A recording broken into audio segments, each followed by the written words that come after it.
सोन चिड़ैया खबर उड़ती है। मध्य प्रदेश में अन्य पिछड़ा वर्ग यानी ओबीसी के 27% आरक्षण का मुद्दा एक बार फिर गर्मा गया है। दिल्ली के मध्य प्रदेश भवन में इस संवेदनशील विषय पर एक महत्वपूर्ण बैठक आयोजित की गई, जिसमें राज्य सरकार के प्रतिनिधियों और न्यायिक अधिकारियों ने हिस्सा लिया।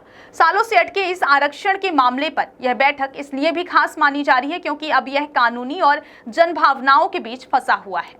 बैठक में मौजूद सूत्रों की माने तो महाधिवक्ता प्रशांत सिंह का एक बयान चौंकाने वाला रहा। ओबीसी कल्याण के लिए काम कर रहे अधिवक्ताओं के अनुसार जब 27% ओबीसी आरक्षण लागू न होने का कारण पूछा गया तो महाधिवक्ता प्रशांत सिंह ने साफ तौर पर कहा कि उन्होंने कभी भी इस आरक्षण को रोकने संबंधी कोई कानूनी राय नहीं दी। उन्होंने स्पष्ट रूप से राज्य सरकार को इसकी जिम्मेदारी ठहराया।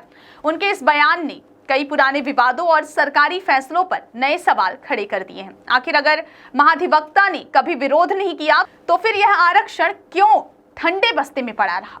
इस बैठक में प्रशांत सिंह के साथ AD advocate general Harpreet Rupra, Amit Seth, Bharat Singh और धीरेन्द्र परमार भी शामिल थे। बैठक में एक दुखद तथ्य भी सामने आया कि ओबीसी आरक्षण में देरी के चलते कई अभ्यर्थियों ने आत्महत्या जैसा गंभीर कदम उठाया। जब इस मुद्दे पर संवेदनशीलता से चर्चा की उम्मीद की गई तो महाधिवक्ता का जवाब था कि वे सभी वकील हैं और चर्चा कानूनी दायरे में होनी चाहिए। यह बयान कानूनी नजरिए से भले ही सही हो, लेकिन इसमें उन परिवारों की पीड़ा की अनदेखी साफ झलकती है जिन्होंने अपनों को खोया है।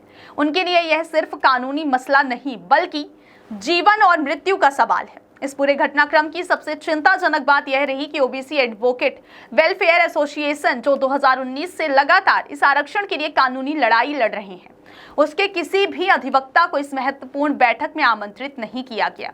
यह न केवल उन अधिवक्ताओं के निस्वार्थ संघर्ष की अनदेखी है, बल्कि यह भी दर्शाता है कि निर्णय लेने की प्रक्रिया में उन्हें जानबूझकर शामिल नहीं किया जा रहा है।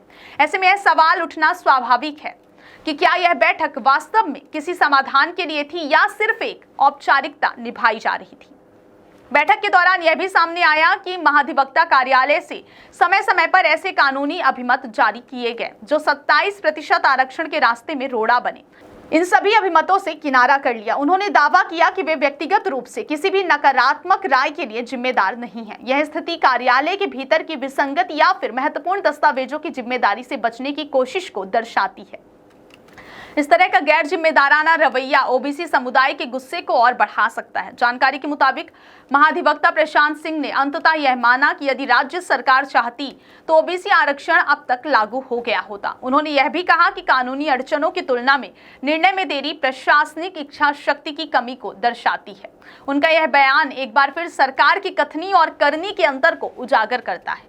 ओबीसी समुदाय के लिए यह एक और निराशाजनक खबर है, क्योंकि इससे लगता है कि उनकी सालों की प्रतीक्षा राजनीतिक समीकरणों की भेंट चढ़ती रही।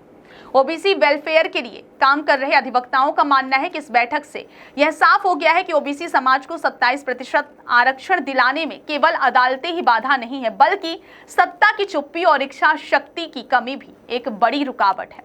जब इस मुद्दे पर लगातार संघर्ष कर रहे अधिवक्ताओं को ही बैठक से बाहर रखा जाए और पीड़ित युवाओं की आत्महत्या पर कानूनी तर्क दिए जाएं, तो यह उस लोकतांत्रिक व्यवस्था पर सवाल उठाता है जो जन कल्याण की बात तो करती है लेकिन निर्णय लेते समय मानवीय संवेदनाओं को नजरअंदाज कर देती है। सोन चिड़ैया खबर उड़ती है।